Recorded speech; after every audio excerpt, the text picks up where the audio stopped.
Listen up or run for cover. Dropping knowledge from the people who have it to the people who need it. The real Brad Lee is dropping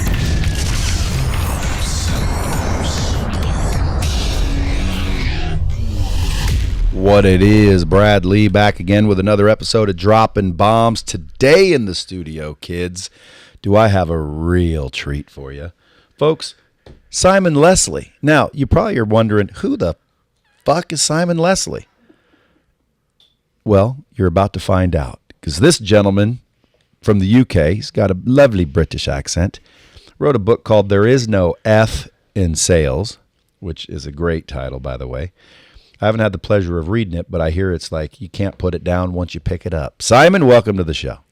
You know, I've done a few podcasts on this book, and this is the one I'm looking forward to. This is the battle of the sales superstars. Yes. Let's go. Could be. Well, We need a couple more people here to make it a battle, though. And then you also head-to-head then. Your company Inc. sounds like a big company that basically owns or helps all of the airlines and hotels and whatnot with their own magazines and media forms. So like when you're on an airplane and you read the United Airlines magazine, that's probably your magazine. That's something we put together with their name on it.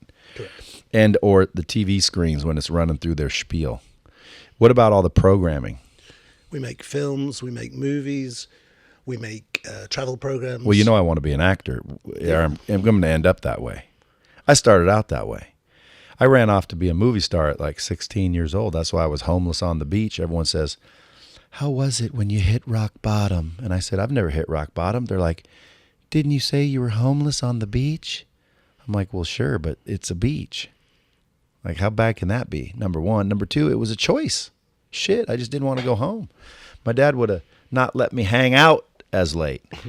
But anyway, so you're an entrepreneur extraordinaire. Been up, been down, made successes, probably lost them. But now Inc., thriving business. Huge. What kind of revenues Inc. do? We're doing about 150 million a year. It's growing nicely. You know, I mean, I'm in a business which is supposed to be dead. It's on life support. And in December this year, we've had the best year we've ever had. And that just tells you, you know, we're doing something which is opposite to what everybody else is doing. Everybody else is going right, we're going left. We've got a great culture, we've got great people, and we're helping businesses really grow in what is considered maybe an old media. You know, TV, radio, TV magazines. Is it because you're able to train your salespeople to kick ass and take names? I think it helps. And after today, we're going to have even better technology to be able to do it even quicker, faster, and smarter. But I've got a good group of people who believe what I believe, who believe in what we're doing, and spend most of their time really working with clients to see how they can fix their problems. So tell me, you started out door-to-door insurance at 17. Was this over in the UK? In the UK. I'm going to start mimicking your accent. Can you? I play ball, you know. Close. Try again. I'm dropping bombs. You ever heard Frank Caliendo? Yeah, I did. He's an impressionist. Ah, yes. He was teaching me how to do Morgan Freeman. I heard that. I was training for a half marathon last couple of weeks ago, and between you and somebody else, your podcast kept me going on those long runs. And I actually heard that one, so it made me chuckle. Yeah, well, listen, let me ask you this. You, if we were to switch roles right now, because you said, let's go in and spar, okay, which that was intriguing. So let's spar. Like, act like it's your podcast and you have questions for me. Don't worry about being interviewed. Let's just spar. Let's go. So, when did you learn how to listen? When? Yeah. I still haven't. Exactly. Who taught you how to listen?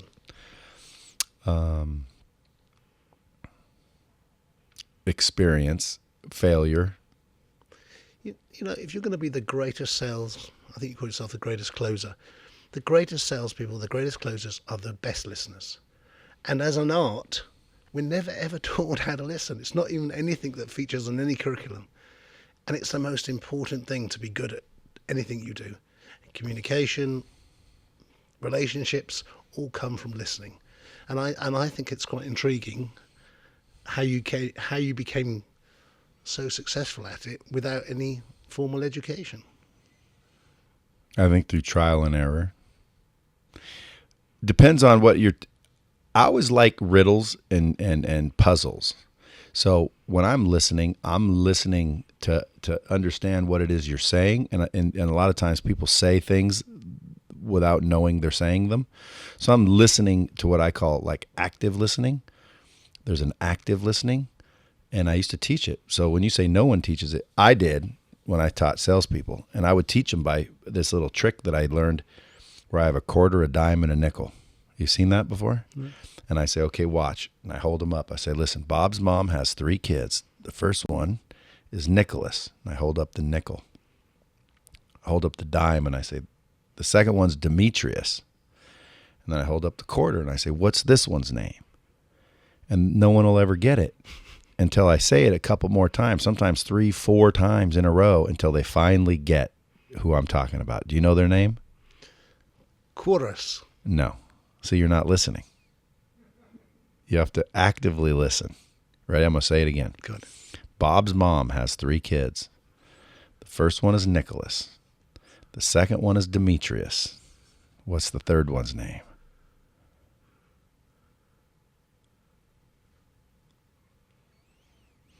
See, because what you're trying to do is you're trying to listen to me, but you're also trying to listen to respond rather than listen to understand what I'm saying. So now listen to understand, because you can actively do it, but you have to be intentional. Now watch and listen to me.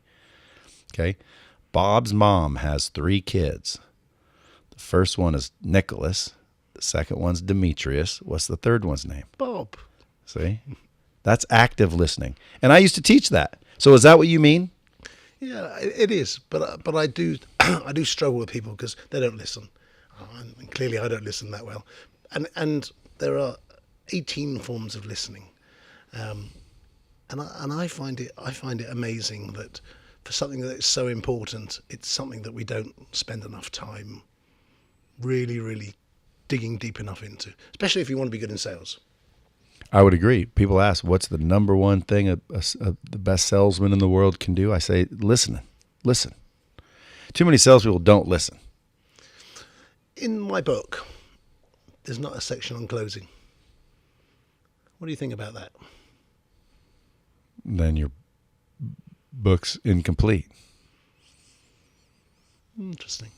I'd have to read it, so I'm not going to make any judgment, but there's a difference between a salesperson and a closer. I think that if you do the job properly and you're effective and you find the right challenges, you don't need to close. You know, people want to do business. Like I want to do business with you today because you give me a solution to my problems. Right, which means I'm selling you a platform. Easy. There's a sale, and then there's a close. A close is when you say no, and then I get you to say yes. If you show up at my business, love everything you hear, sign up, walk out of here, man, that guy was great. I love this company. I love the product. I love this dude. I sold you. I'm a salesman. Yeah.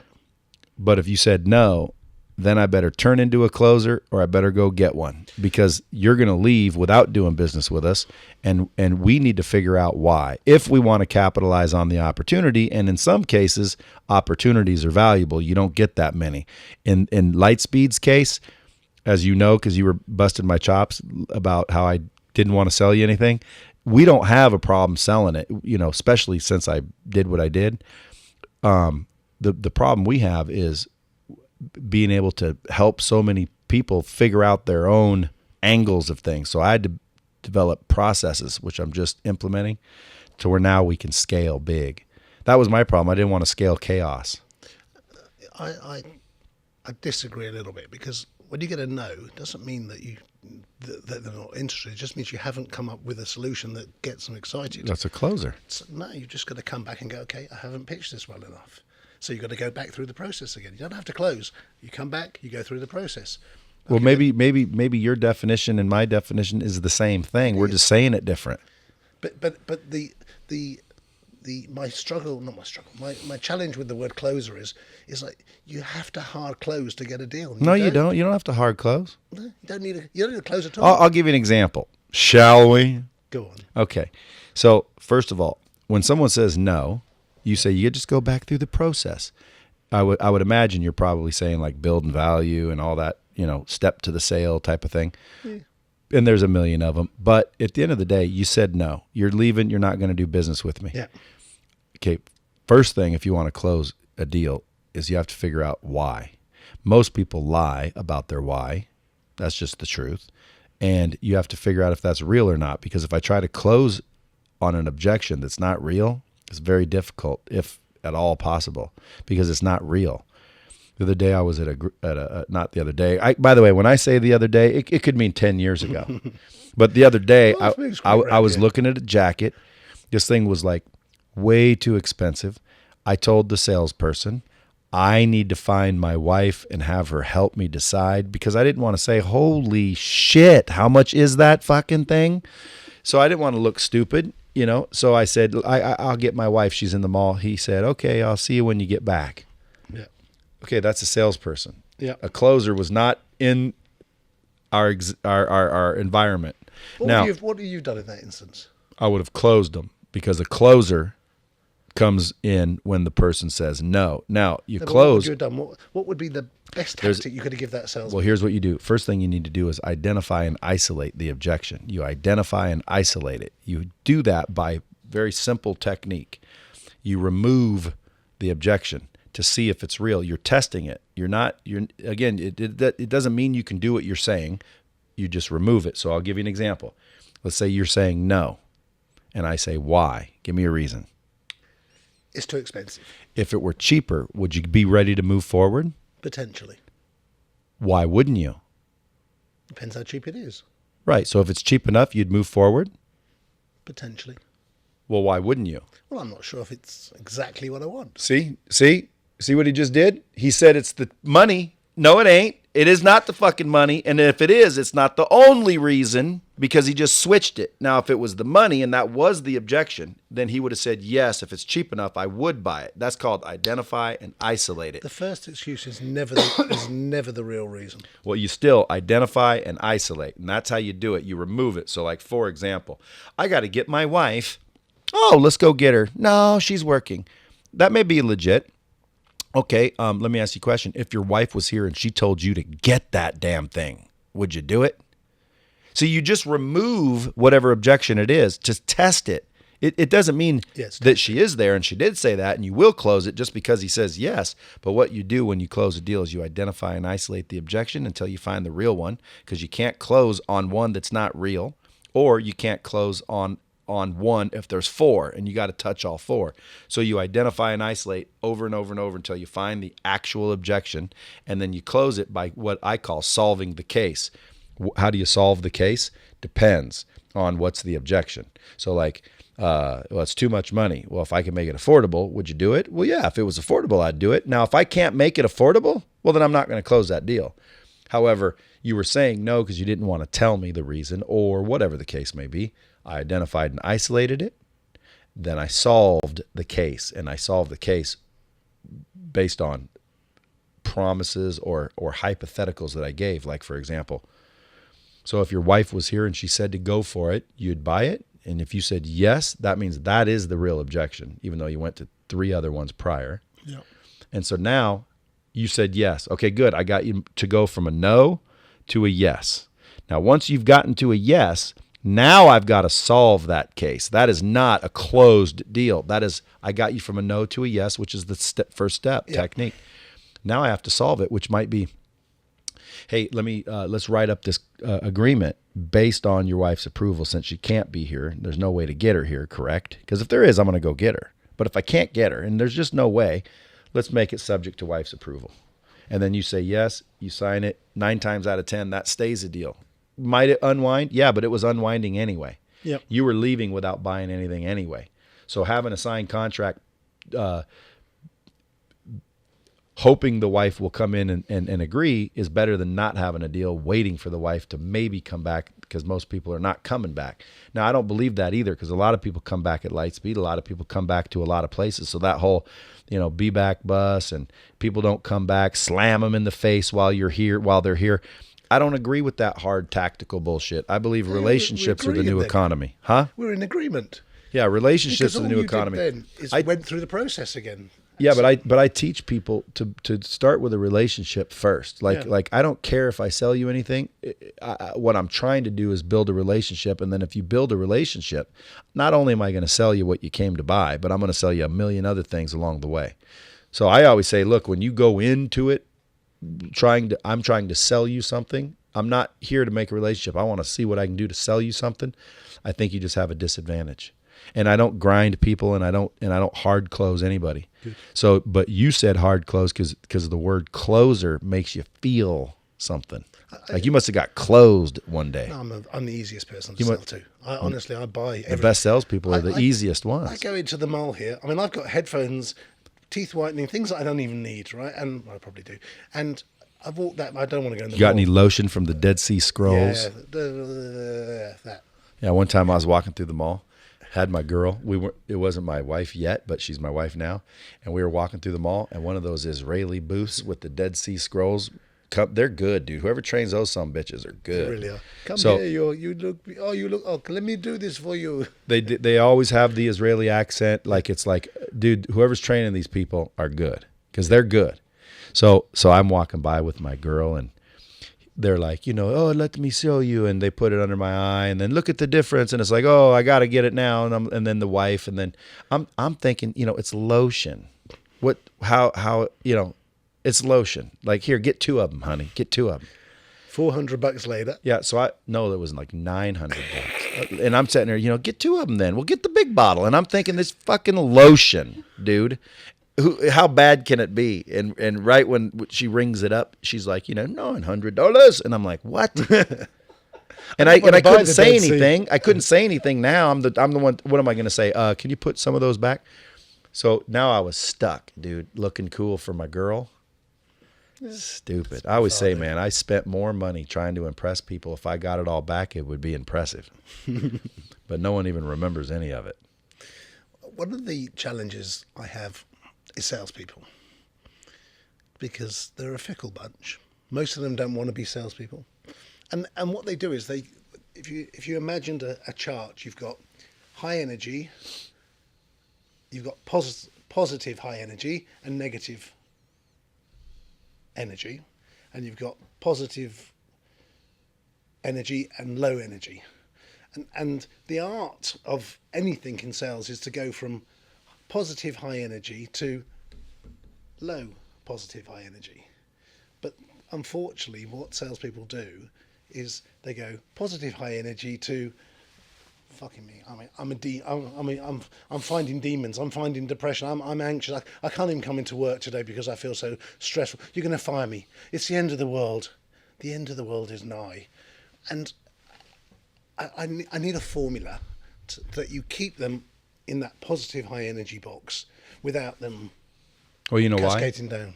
Because most sales trainers and sales experts, they're trained in sales, when the problem with that is not sales training. It's confidence training. Yeah. It's self-worth, self-value, and gratitude. It's like almost life coaching. It's not sales at all. And when you go in and try to train a bunch of salespeople, and then they start to act like that, it's because they don't have any self-worth. And what do you think about... How you like that for sparring? I was called a right fucking hook and a kick in the dick. I find it interesting. I could see the wheels turning. Yeah, but... By the way, but means everything you said before that's worthless. Yeah, it's like, dude, I love your coat. Your hair's fabulous, but you're a fat bastard. I get it. And I spend a lot of time and effort on the confidence and the investing in people. The biggest challenge we have is when we do that, it becomes normal. What becomes the new normal then doesn't become exciting anymore. you have a great canteen and you bring all this nice food in, and then it's just food. And it's a bit like getting a job. When you get a job for the first time, you're like, oh my God, this is the best company in the whole world. How long does it take before it becomes, oh, this is just a shit company, a shit job? That Brad, he's a fucking pain in the arse. He's on my back all the time. Yeah. And that's the biggest challenge with how that you're going from that positive energy and they feel great to this is a fucking uphill battle now. Yeah. So is there a question? Yeah, that's the question. What? How do you stop that happening? How do you think you stop that happening? Well, see, what's funny is I already know he already has an opinion or knows the answer. That's why he's posing it to me, correct? You're not asking because you're wondering. You're asking learning. To see what I say. I'm here to learn from you, my friend. Okay. Okay. Let me give you my opinion. How do you stop that from happening? I don't think you can. I think you can help it from happening by, I believe, teaching them how to be grateful and making sure that they understand like the basics of the world. Because like, why would you be in a dead end fucking job and bitching and moaning? Like, do you realize that you get what you tolerate, right? So if you're tolerating this shithole job and you're bitching about it for years, you're a fucking idiot because you're accepting it. So like I would teach people to realize that everything you have, you tolerate. So I might have higher turnover than you, but they wouldn't be sitting around bitching about opportunity. But the first thing you did is you looked at my culture book and you said, fuck me, this is amazing what you're doing here. And yet I've got a lot of really happy people, so don't get me wrong, but I've still got a bunch of people who are not happy in the office, who are, and by the way, they're the ones who are doing really well. So I'll give you an example. Why aren't they happy? They have no self-worth. Exactly. I think they're just unhappy people, and I'm the reason they are. And again, this is just pictures, bro. I ain't interviewed all your people, but it sure looks like they're happy. They're having a good time. These are just pictures, bro. So I could have put this together for you. I got to change the names for. I don't even know that is actually your staff. That could be just I bought a picture frame the other day and it looked very freaking similar. But no, all kidding aside, I don't think you can stop it. Yeah. I think you can help it by what I call enlightening people. And I think I'm doing a good job with that. What do you think about No, with this right here, it looks like you're providing a workforce and a culture that if you're unhappy here, dude, it's a filter process. Like you do this on purpose because if you're not happy here, dude, get out. Because you can't save everybody. No, and I'm not a lifeguard. Yeah, I mean, at the end of the day, dude, if I produce an environment in which everyone's thriving and some people are just constantly complaining, they wouldn't make it in my environment because the culture wouldn't allow it. So what do you think? So one of your employees comes in and goes, my dad thinks that you're taking the piss out of me. Yeah. Because you haven't given me a pay rise in 2 years. Yeah. And I go, but I invest in you differently to every. I don't want my metrics to be the same as every metrics of every employer on the planet. I bring in coaching. I give you support. I send you on some of the best trips of the world. One of the guys, he was a lifelong Liverpool fan, sort of soccer game, and we took them all to play. All the Liverpool fans, we took them to play at Anfield. They sat in the dressing room of the champions. And he says, but my dad says, you're not paying me enough. And I'm like, whoa, where did that come from? I said, did you tell your dad about all these things you've done? And he goes, well, no, because they're just part of the job. And I'm like, we've got a currency issue. And that's just one of the things I talk about in the book is currency exchange. What do I have to give you that you feel rewarded and appreciated by me as the employer? And what do you have to give me that I don't sack you? And I think, unfortunately, it's like the pound to the dollar at the moment. It's jumping all over the place. Because some days you're really happy with me because I've done something nice for you. And other days I'm just breaking your balls. Yeah, it's like, dude, I have certain members of my family, they'll call and ask for money and I give it to them. And let's say a year, 2 years, 3 years, every time they call, I'm like, I got some. You need some? Shit, I'm okay. Well, then 3 years later, they ask you, hey, you got $50? And you say, no, dude, not again. Oh, what a dick. Like they just lived off you for 3 years, and then the second you won't give them nothing, you're a dick. That's a mindset problem. That's a perspective problem. That's a gratitude problem. That's an ethics problem. That's an integrity problem. And that's a people problem. That's a people problem. Someone asked me the hardest thing I've ever had to deal with in business. I said, people. The problem with most people is most people. I couldn't improve on that sentence. I've been forgetting to drop bombs, by the way. So we haven't sparred yet. Okay. In my mind, sparring means against, meaning it sounds like we believe the same shit so far. I believe what you believe, brother. So we're not sparring. Okay, let's go. Yeah. So what don't you believe? What do you think I might disagree with you on? That there's such a thing as a closer. And a closer doesn't have to be hardcore. No, I think the close is just part of the process. And again, that's what I mean. Like we're saying the same thing, you just describe it different. Like some people say, there's 8 steps to a sale, and someone says, no, there's 6. And then you sit there and figure them all out, and you're like, dude, all you did is broke down 2 more steps. It's the same shit. Because, dude, it's the same shit 90% of the time. Yeah. So like some people, I won't name names, they'll go into a company and tell them what I would think is some basic ass shit. And they doubled their revenues, and everyone thinks they're heroes. And I'm like, all he said was to fucking follow up. You weren't following up? You mean you weren't following up with your customers? That's the miraculous shit here that you learned? Shh. Like, dude, where's the real skill? Like real skill set that you're teaching somebody? How do you build a relationship? How do you get people endeared? Is that even a word? Endeared to you? You know what I'm talking about? Like, endeared, I think that word is. I don't think that's I'm the not right even word, helping you here. You carry on. You get somebody to like you real quick. So I'll give you an example. So on 2:30 a.m. on Saturday night, Sunday morning, the last runner of my team was coming up the finish line. 18 of us ran. There was 15 supporters from the office, and I just turned to the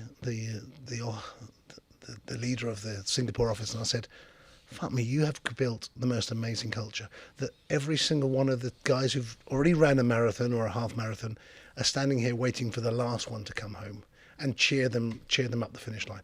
And I think to me that summed up what a great business, what a great culture is what it's about. It's not a plaque on the wall or something that's written down in a book somewhere. It is about how the people behave when they're not paid to behave, when they're not rewarded for it. There's no reward. I'm just doing it because I care about the people I work with. And I think that summed up what was great about my culture. And yet on another day, they're behaving like spoiled children. And that's a bit, as an entrepreneur, owner, whatever you want to call me, a business owner, I struggle with. And I think everyone says, I want to run my own business. And, when you get to 50 people, that's okay. You can manage that. When you get to 100 people, it gets a bit more challenging. And it's all bollocks. You can have 500 people and it's the same challenges that you have. And you've just got to get better at dealing with it. And you can't get upset when Doris decides to tell you that you're the worst boss she's ever had. What was quite cathartic about that book is, and I've had high turnover. I was at Kellogg in 2007, and there was a course on negotiating, and the professor said, "What's everyone's turnover here?" And they'd go around like 3, 5, 7, and he comes to me, and I go, 87%, and he's like, spits his coffee across the blokes in the first row. And he goes, well, how do you feel about it? I said, it's not high enough. And he goes, really? I said, you asked the wrong question anyway. He said, well, what's the right question? I said, the right question is, of your good people, how many leave? And I said, none. They don't leave. The good people stay because I look after them, I do great things by them. The ones that leave are the ones who think the grass is greener, who think that life is, there's a much easier way to do it. Everyone's trying to life hack from 22 to 27, and it's just not possible. And I think, what you're doing, and I think what a lot of other people are doing, are giving people false hope that they can accelerate and achieve things much quicker. And, no one wants to put the graft in. And I know you are an advocate of hard work and actually putting the hard yards in. No, I'm not. And outworking everybody else. You are. You like that. Mm-mm. Now you're just playing. No, I'm serious. I said it the other day. Like, my dad worked hard his whole life and died broke. Yeah. Hard work isn't the answer. Okay. You work hard. I don't think so.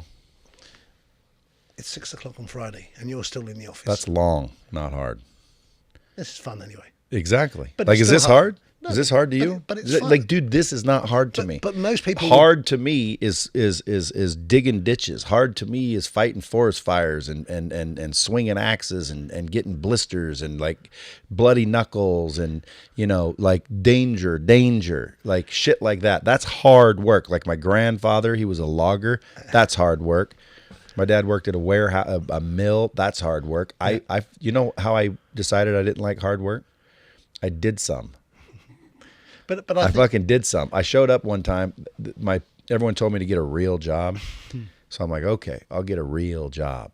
So I went and got a job with the Forest Service. I'm thinking, fighting forest fires. That's what I thought I was doing, and I just imagined myself all cool looking with a flannel shirt half open and an axe over my shoulder and like cool. So I went and told everybody, I got this job. It was $22 an hour back then, which was a lot back then. That was a good job. So I show up at 4 a.m. in the morning and they got me walking around with this backpack filled with water, squirting on the stumps that were still smoldering so they didn't reignite. The real firefighters, they were off fighting fires and being cool. I was in the back in the smoky, ashy bullshit, squirting on stumps like a dick. Everyone was laughing at me, and I'm talking up hills and down hills. Like when you ran out of water, you go back and fill it up and go do it some more. And like you can't run out of stumps to squirt on, so it's really just packing water up and down hills, getting poked in the eye with a stick. It was terrible, sweaty and ashy, and nose would just cake full of smoke and ash and shit. And then I got this little patch of poison oak right here. And I walked in and I said, hey, dude, I'm not going to be able to make it in tomorrow. He goes, why not? I said, I got poison oak. And I went like this, and there was a little poison oak right here. Dude rips off his shirt. The guy's covered in poison oak. Says, dude, that's part of the job, man. Let's go to work. I walked out, fucking quit instantly. I said, this is bullshit, dude. This fucking hard work crap. So no, I don't do hard work. I don't like hard work. If you mean, though. Right. If you mean, do I work a lot? Yes, I do. Yeah. But I don't think it's work. When you're on holiday, do I you work? live a lot. Huh? When you're on holiday, do you work? I work non-stop, but not hard. But most people would define that as you're a hard worker.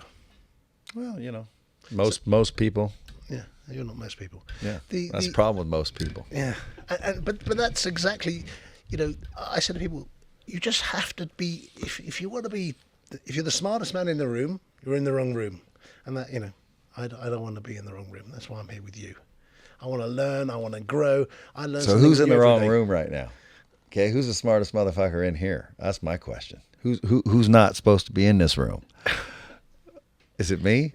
I got to get out of here. What's going on? If you've got to ask the question, it might you're be in the wrong room. It might be Simon. No, I'm just. But I always hear these little, I'm just a cool poor sounding kid. sayings like, if you're not the smartest person in the room, or if you are, then you're in the wrong room. Sometimes, dude, I find it real difficult to find smarter people. But guess what? You just succeeded. Yeah, I mean, I like being in rooms where I'm the smartest motherfucker in there. I like it. But that's just ego. If I'm going to go build a business, I want to be in a room that people are showing me how to build the business rather than the opposite. Just like buying a house. A lot of people don't realize they want to go get the best fucking house on the block. Yeah. Well, if you have the best, most expensive house on the block, you're pulling all of the rest of the houses up in value. Yeah. Where if you've got the shittiest on the block, that's the best to have property value wise, because all the better ones are pulling your value up. You're pulling theirs down, but they're pulling yours up. So from an investment perspective, you don't want the nicest house in the neighborhood. That's kind of the same thing. You don't want to be the smartest guy in the room if you're looking for investment. You want to be the dumbest guy or the brokest guy. See, one of the things I struggle with a little bit. And I'd rather be in a room full of girls anyway. You talk about your background and how challenging it's been. And my background's not been challenging. I came home in a nice family. Did you eat Yorkshire pudding? No Yorkshire pudding. How about spotted dick? That was a different problem. Did you have some? I had that for a while. But, what'd you put on it? Antibiotics. No, I haven't got a hard tale to tell you, right? I left school at 16. I got thrown out of school. I got thrown out of university. I didn't, and I think you've talked about this a bit. I wasn't one of those kids that enjoyed the education system, but I've never stopped learning, and learning is not an issue with me. But I didn't like the way education went, and I would like next year to do something special for, I guess, people like me. People who not sure if they want to go to university, and not sure if they want to carry on with education, who want to find a curriculum that's going to teach them how to get a real job, how to do things which are Get some self-worth. So when they're coming into work, they haven't got that as an underlying baggage. Mm-hmm. And I want people like you to come in and train them, and all these clever gurus out there to come in and train them and be part of this exercise where we put 50 kids through school and we guarantee them a job at the end of it. So there's no student debt. And I think that would be the greatest gift that we can give to 50 young guys, and hopefully the next year 100 young guys and girls. And all philanthropically? Philanthropically. Not making a dime? Not making a dime. See, you must have way more money than me. It's good. If you give it back, you'll find it. You'll be rewarded. That's the ironic thing about. Yeah, but you. Here's what I always say. Yeah. Don't wait till you get rich to be generous. Exactly. I'm generous now, but that sounds like a lot of time. You don't have to be sick to get better, Brad. You don't? No. I like that saying. Could you please drop Is that a in your bomb? book? Is that in your book? Yeah, that is worth a bomb right there. That is a good one right there. I like it. That is right in your book. Did you write that in your book? I did write that in my book. Is that your own? I did. Is it your own? Who knows? Well, I mean, you Do think more, it's get your better. own. Is that your own? Because Yes. I use it. I use it all the bloody time. Fucking yo me. But I'll yes, pay you a it license. is. You know another one that's mine? This one's mine. Ready? Can't get rich making poor choices. Another one. Listen with your eyes and you'll see all you need to hear. Now. 2 shagging dogs won't produce a thoroughbred. Back up one. Listen with your eyes and you'll see all you need to hear. What's that mean? It's not what's being said, it's what's not being said. That's what you really need to say. That's what's in the book. Actions speak louder than words. Now, you've heard that. That's a real cliche, though. I know, but that's what the other one means. So I believe that no matter who says what, it came from somewhere. I mean, that's how you learn.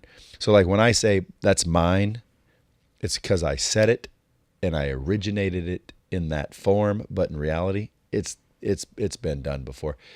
Actions speak louder than words. That is, listen with your eyes and you'll see all you need to hear. That's just a clever way of saying the same thing. But yours is again, you don't need to be sick to get better. Yeah. See, I like that. That's a good one. You don't always see what you believe, but you always believe what you see. It's another good one. I'd have to think about it. How come when I get around people with a UK accent, I always go UK, and then I always sound Australian anyway? You know the Gentleman's coming out next week, I think it or this week. The Gentleman. The Gentleman's the new Hugh Grant film. Hugh Grant? Yeah. Didn't he get caught? Yeah, of course. What was he caught doing? He was inappropriate in a cab with a young lady. Was it a young lady or a lady man? It was a young lady. Who was the lady man? Was that Eddie Murphy? Someone got caught with a lady man.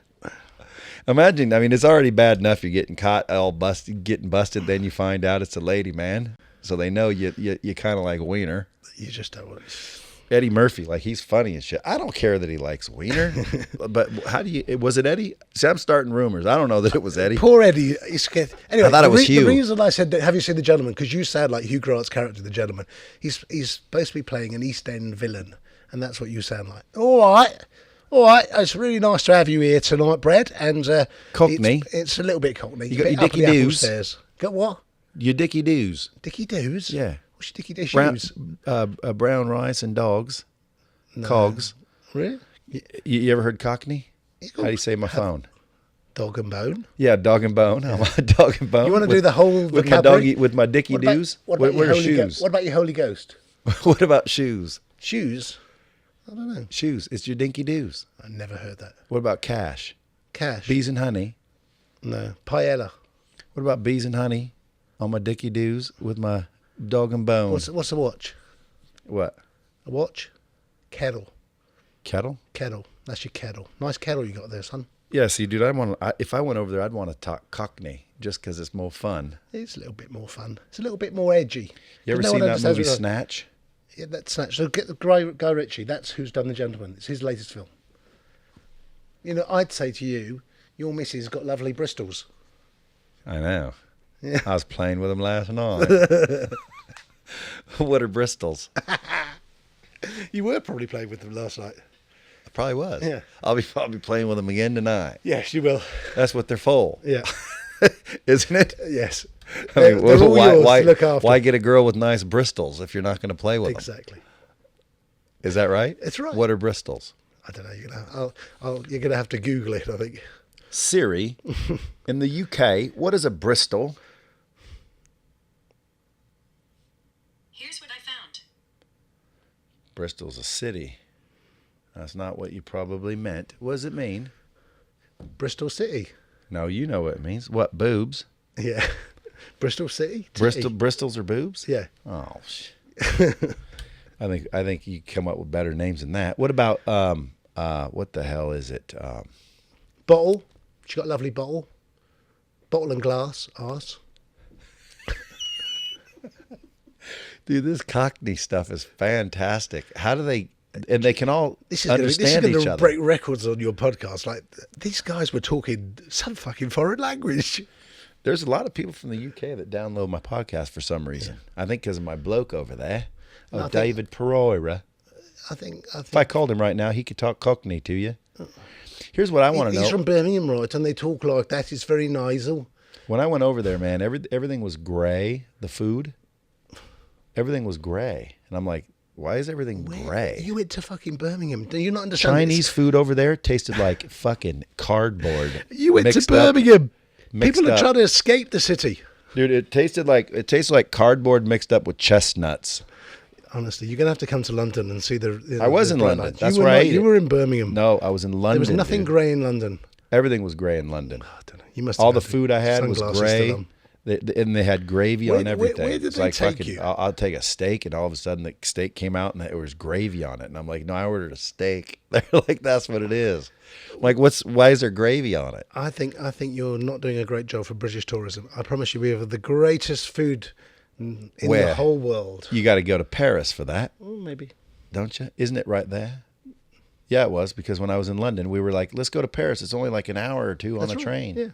We were going to go, but I didn't. I was only there for a day.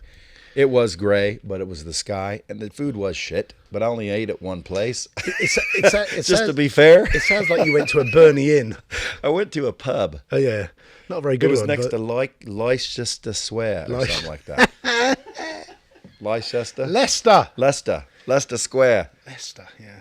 Do you live there near there? No. I went to a comedy show, and the comedy comedian show's good, said, that one. who likes Americans? And no one raised their hand. And he was one of the kind that would talk to the crowd. And so he pointed at me and he said, where are you from? And I said, Birmingham. Everybody started coward laughing. you. I thought you were a brave man. Everybody started laughing because they knew. Birmingham, Alabama. Yeah, that was funny. But for some reason, they don't like Americans over in London. That's just don't start taking little bits of data and expanding it out. So my last question for you on your podcast. Okay, come on. Is I'm in this state now, and I'm struggling with it, that I don't know what to believe anymore.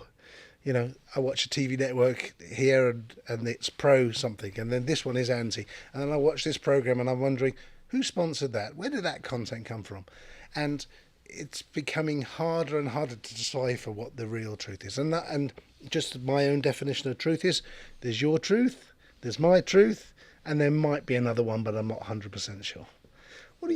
How do you deal with all these things where you really haven't got a fucking clue where you're being taken right now? I mean, I see the same thing when it comes to like Trump. You know, like, is Trump doing a good job or a bad job? One half says he's sucking and the other half says he's killing, and it's like, who's telling the truth? So I don't know. I think we all have a superpower. Mine is I don't give a fuck. Because I don't think Trump is going to help us or hurt us. I don't think Obama and Hillary. I don't know, because I don't think about it. I don't think it matters. I think if you have the right perspective, you wake up grateful, and you continuously try to get better, you know, you're going to die before you know it. So enjoy life while you're here. So like, to me, you want a hack?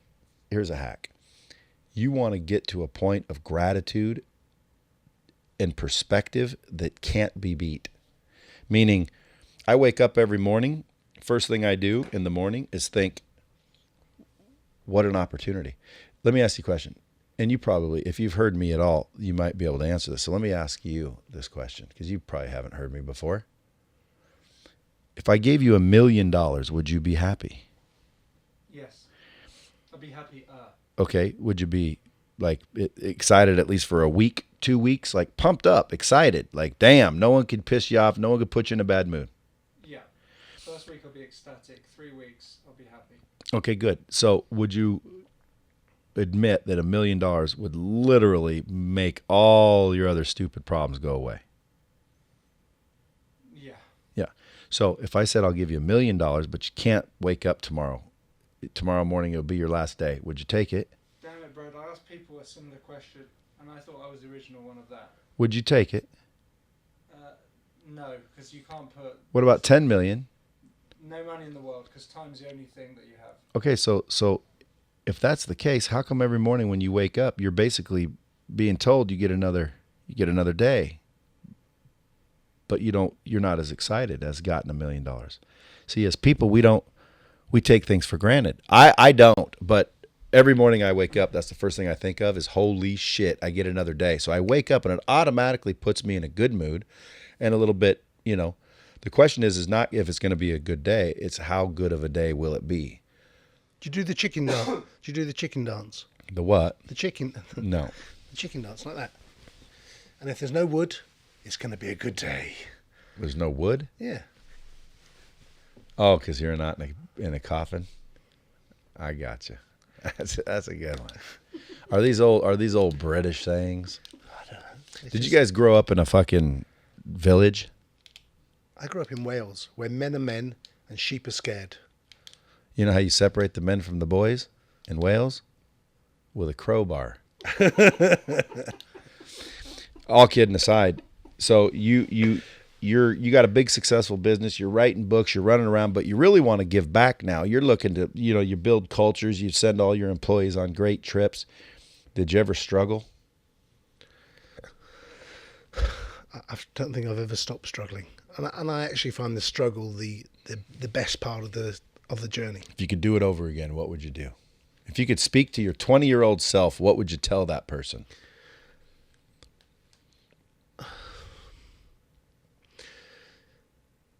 I've answered this question so many different ways, and I think the best bit of advice I would get would be to find and embrace as many people who know more than you at that point. Find your mentors, find your coaches. I have lots of coaches right now. I have lots of people I work with who help me and support me and guide me and encourage me. And I think the most important thing is get away from people who are taking you from high energy to low energy. You need to find high energy people, high positive energy people, because that's what's going to make the difference. Well, You just touched on one. When people always ask me that on interviews, I always say, listen, I'd only do two things different. I think if I could do it all over, I mean, there might be a few other things, a couple of girls I just shouldn't have done, but ultimately, if I could do it all over, I'd seek knowledge faster, which you just touched on. And then your second one was what did you just say? You said you said basically weed out your relationships. Keep people away from you. So seek knowledge faster, and to me, invest money more wisely. Because like right now, I always just think how much money I've blown. I do the math on the passive income that it would be making if I didn't blow it. If I would have understood money now or then like I do now, I always think about, man. So if someone said, if you did it over, what would you do different? Seek knowledge faster, what you said. Find your mentors quick. I learned the hard way. That's why that book's coming out. And by the way, if anybody wants that book, you better go pre-order it because the limited editions are almost shut down, and I'm not going to do them. I'm going to brand them and do something special. But anyway, go order that book, kids. Go to bradlee.com and order that book. Pre-order that book, kids. But seek knowledge faster and invest more wisely. Yours, you said, seek knowledge faster pretty much and weed out your people, which is good. You know why? I always teach people. I'm only going to bring it up because you guys are from the UK and you guys say God and how do you say it? Garden. A garden. Like a garden? Garden. Yeah, you guys say garden, so it allows me to say garden. You weed out your garden on a regular basis. So if you think relationships are like trees or fruit or plants, you have a garden. If you ignore that garden, what do you think is going to happen? It overgrows. It overgrows. So people don't realize that they need to weed out their relationships on a regular basis to succeed and to stay constantly improving. You got to do exactly what you just said. I think the other thing that people have a challenge with is that they think, the grass is always greener. It usually is, though. That's because you're not the one watering it. It still needs mowing. And, the thing about the fruit is everyone's trying to pick that low-hanging fruit. Everyone's looking for that hack to get us there quicker. The best fruit is at the top of the tree. Climb the tree. Because when you climb a tree, it's an actual fact. You climb a tree, it's bloody hard. Coming down is a hell of a lot easier. I learnt more in 2014 when they were trying to switch the lights off and shut us down. I learnt more about myself. I learnt more about business. I learnt more about... Who's they? They. Who are these people, these they? One of the large accountancy firms. It's really interesting because 2007, 2012, the worst years of business, we did fine, survived. I said I wasn't partaking in this recession thing. Let other companies get involved. There's opportunity, and I'm waiting for another recession because I think there are loads of good businesses which are being badly run, ready to be picked off. 2014, we overinvested in digital, and I would warn every one of your listeners: don't get carried away by it. And the banks brought in their specialist unit, and they thought, we're about 50 million in. How difficult can it be to, we'll give it to one of the kids, he'll go and look at it. And what did he do? He then spends our money bringing in auditors and specialists and geniuses who are going to tell me how to run my business. And they sat in the room and they said, you're not capable of saving this business, Simon. You're not capable of running this business, Simon. The business is just, it doesn't stand up. It hasn't got enough merits. And I went, you're talking rubbish. And from that day onwards, I haven't looked back. We've doubled revenue, double profitability. Forget revenue. We doubled profitability every year for the last 7 years. And I am driven and motivated by those comments, by those people, whoever they are, and wherever they are right now. Because without them, I wouldn't have been as motivated as I was. So, when you say, do you want to go back and do something? You need failure. You need disasters in your life to be able to get stronger and get better. Everyone thinks, it's got to be easy, because if it's easy, we're going to do well. We don't do well when things are going good. We do things when things are going tough. The best of us thrive when there's a real challenge. No F in sales. Clever name. Why'd you name it that? Because the thing about salespeople, and you'll know this, is there isn't a sale every day. Most of the time we don't sell.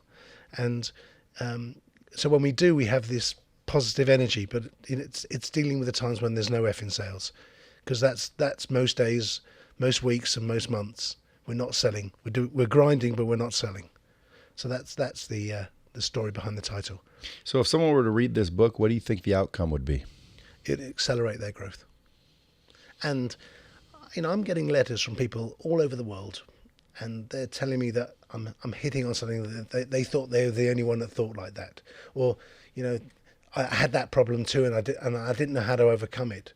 One guy wrote to me last week. He said I had a therapist in to deal with that problem. He goes, you dealt with it, and he used 2 adjectives that I didn't even understand.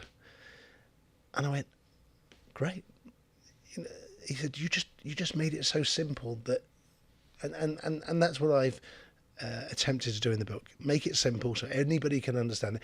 And you don't have to be in sales to like this book. I think it's interesting because we're all in sales because we're all selling something, but it's about dealing with shit that goes on in life and real life and coming out the other end smiling every day.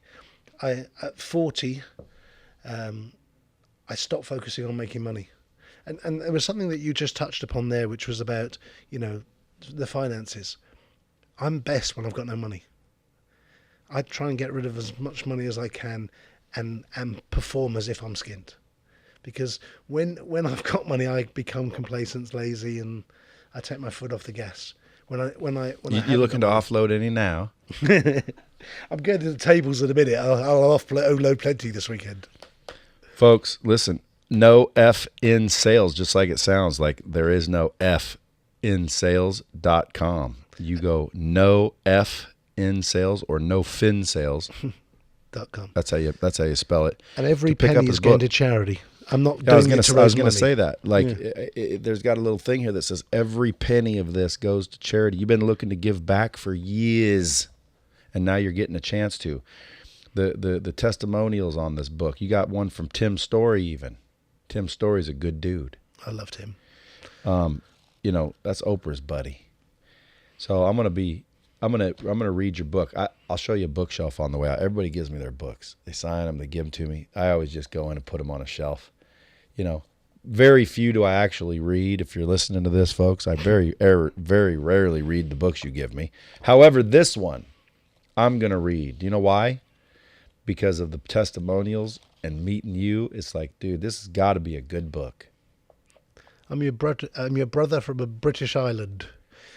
We talk a lot of the same language. We don't always agree, even though we agreed on most things today.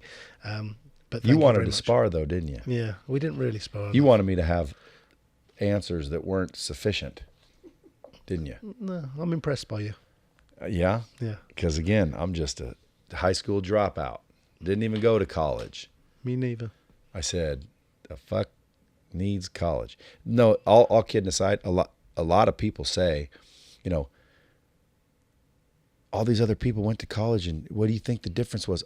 What I believe the difference was is when all my friends went to college and were sheltered for 4 more years, I got out and got my fucking ass handed to me, and you learn real quick that way.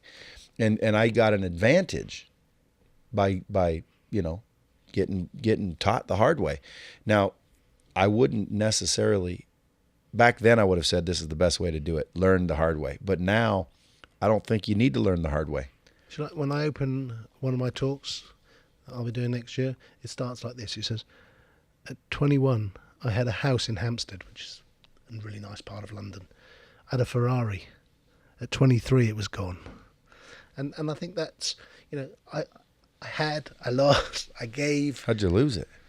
I don't know where I parked it. What about the Queen? I forgot to pay the bills. Are you part of the royal family? How do you have a Ferrari at 20? Work hard and you get credit. Remember, it was a time of credit was easy. They'd give money to anybody for anything. Yeah, but you have to make the payment. That was the problem. That's why it went away. Yeah. But I've got one now. I hope it doesn't go away. Do you know what car I drive now? What? Uber. Uber? I'm normally Uber X Why? because most of the time it's sat on the drive. I didn't use it, and I thought, well, I don't need it. And I actually quite like the idea that I can be picked up anywhere, whatever state I'm in. Yeah, it sounds like money's not your issue anymore. You're looking to give back and help share. That's why I like it, because you know what my mission is, to get the knowledge from the people who have it to the people who need it. I believe there's businesses going out of business because they don't know what's in your book. There's salesmen not making enough money for their family because they don't know what's in your book. There's kids getting pregnant. There's freaking people getting divorces. There's freaking dogs getting, slaughtered. Horses too. What about horses? No, so you can't take two dogs and create a horse. But I just think it's a lack of knowledge. And what's crazy is we all have the knowledge. So I always say I want to get the knowledge from the people who have it to the people who need it. And then I finish up by saying, who has knowledge? Literally, who? Everybody has knowledge. Everybody. And who needs it? Literally. Everybody. So that's why everybody needs light speed. It's just dormant. It's nothing you don't know. It's just all dormant. I think when you're born, you're going to get a social security number, a light speed password, and a slap on the ass. Happy days. And then you're going to be much better off. But I appreciate you coming in, Simon Leslie. Folks, if you're not following Simon, he's a good old bloke. At Simon_Leslie21. Is that your favorite Instagram? I hate social media. You're not on it a lot? Well, folks, go follow him anyway and see if you If can. you'll follow me, then I'm going to have to start writing shit. Yeah, start dropping some social media nuggets. Because again, dude, all you got to do is like open this book, right? Take a video camera and say, the funniest incentive we ever did was watching 5 German girls attempting to spend $1,000 each on an outlet mall in New York. What's that mean? Boom, piece of content. One little nugget. That'll sell more books too. By the way, I just made that up. I just read that excerpt. Is that what it's called? Yeah. Are you an imposter? An imposter? What's that mean? Do you have the imposter syndrome? No. You do. I do? Yeah. What's it mean? It means that you don't give yourself enough credit for being as good as you are. That I may do.